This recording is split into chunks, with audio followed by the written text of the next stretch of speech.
একটা সময় বাংলা সিনেমায় দাপিয়ে বেড়াতো সাপের কাহিনী নিয়ে নির্মিত সিনেমা, যেখানে সবার নজর কাড়ত বিভিন্ন সাপ, সাপুড়ে ও বেদে সম্প্রদায়, যা উপভোগ করার জন্য বাচ্চা থেকে বুড়ো সবারই আগ্রহ থাকত। তবে কালের বিবর্তনে সেই সিনেমা আর বেদে সম্প্রদায় সবই যেন হারিয়ে গেছে।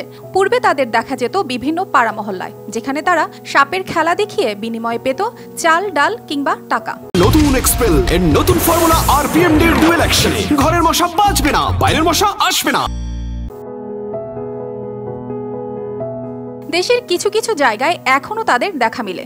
সাভারের বংশী নদীর তীরে বসবাস করেন বেদে সম্প্রদায়ের লোকেরা।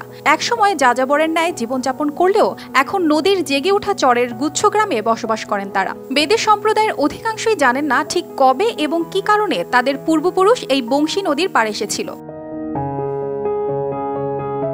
এই সম্প্রদায়ের অধিকাংশই মুসলিম ধর্মানুসারী। অনাদিকাল থেকেই এরা সাপ পুষে থাকেন। তারা পেশায় সাপুড়ে, মূলত নদীতে ভেসে আসা সাপ তারা সংগ্রহ করেন বলে দাবি করেন।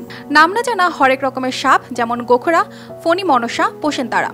সাপের খাবার সম্পর্কে তারা বলেন, সাপ সাধারণত ব্যাঙ, মাছ, দুধ খেতে ভালোবাসে। মাছ, ব্যাঙ, দুধ, কলা। ব্যাঙ খায়, মাছ খায়, দুধ খায়। মূলত এই সাপের খেলা দেখিয়ে ও তাবিজ বিক্রি করেই জীবিকা নির্বাহ করেন এই বেদে জনগোষ্ঠীর লোকেরা।